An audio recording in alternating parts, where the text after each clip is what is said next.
disorders can be treated on an outpatient basis, and others require more comprehensive either residential or inpatient care.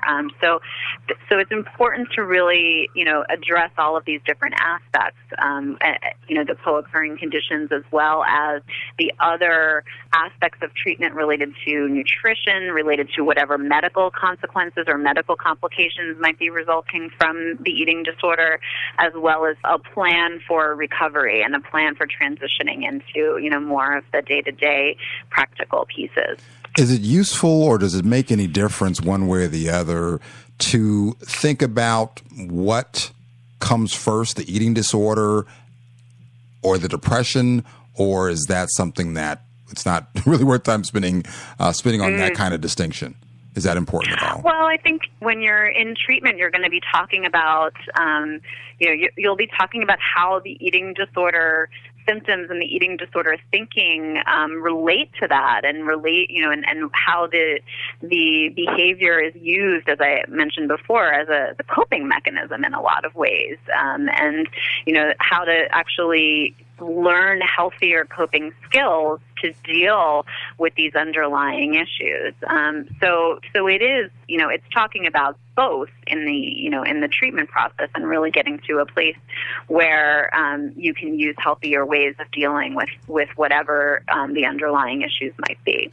Let's spend a couple of minutes talking about your recent victory in Missouri. I had an opportunity to speak with Sam Collins. He's a reporter for Think Progress, which is an online magazine at thinkprogress.org. Mm-hmm. Why Missouri, first of all? How did that come about?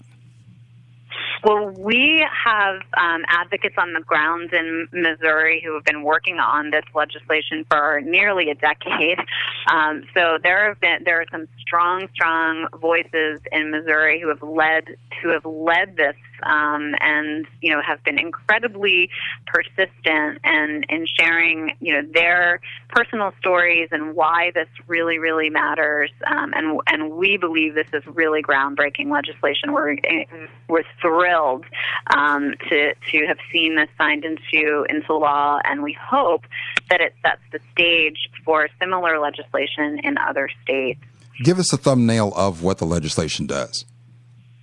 Well, essentially what it does is it closes the gap in insurance coverage for eating disorders. So there are many states that have mental health parity legislation, and so what we want to do is strengthen that language and, add some clarifying language that defines, first of all, what eating disorders are, and then requires the insurance companies to follow the APA guidelines for care. So it defines what treatment for eating disorders is and best practices, and requires the insurance companies to follow that. So this closes that gap and minimizes the chance for insurance companies to get out of covering eating disorders. Any final thoughts that you want to leave folks with about this issue, about this legislation? I think this is really important and a major step forward in, legitimizing this illness and, really opening the door for people to get coverage and to come forward and get help. One of the biggest issues we hear from our constituents and the biggest barriers to care is getting coverage and getting people to understand the complexities of eating disorders. These are not just vanity issues. This is not just about wanting to be thin. These are serious mental health illnesses, and we are absolutely thrilled that this legislation has passed and it will be signed into law, and we're just really excited as an organization to see other states follow. Claire Misko, she's the Director of Programs with NEDA, the National Eating Disorders Association. Thank you so much for taking the time. Thank you for having me. And as always, if you like what we're doing here on Mindset, go to the website, mindsetshow.com, click on the Support Us tab and buy something you're going to buy anyway. Purchases through the mindsetshow.com website help keep the show going. And as Claire Misko mentioned, eating disorders and other mental health issues can start with emotional trauma, emotional brain changes that come from an emotional trauma, which can start in childhood. I am Denise Houston. I am a licensed professional counselor in a private practice in North Metro Atlanta, Georgia. And I work in my practice with people across the lifespan. I start with preschoolers and see children, adolescents, adults, and seniors in my practice who have been exposed to traumatic experience, adverse experience, loss, life transition, those sorts of things. What I have found across my career is that a lot of adverse or negative, particularly impactful experience happens when we are children. And it has come to my attention that's so much more prevalent than we ever had any idea, or that I ever had any idea in my training and education. And I think that most people have any idea. What I have found in working with people is that you have to go back to the point of where and when that experience occurred, because of the developmental level that the child or the person was when it occurred.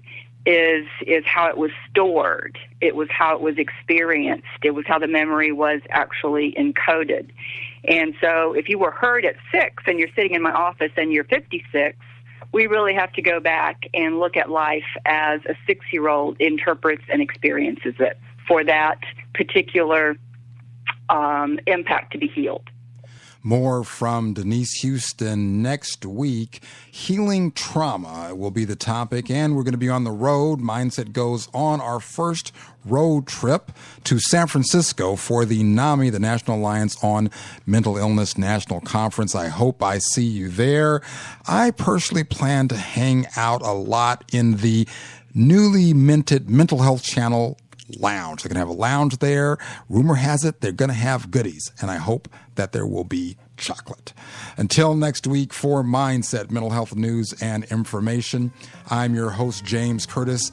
Dare to see mental health differently, because understanding why we do what we do helps us all do better. See you next week. See you in San Francisco.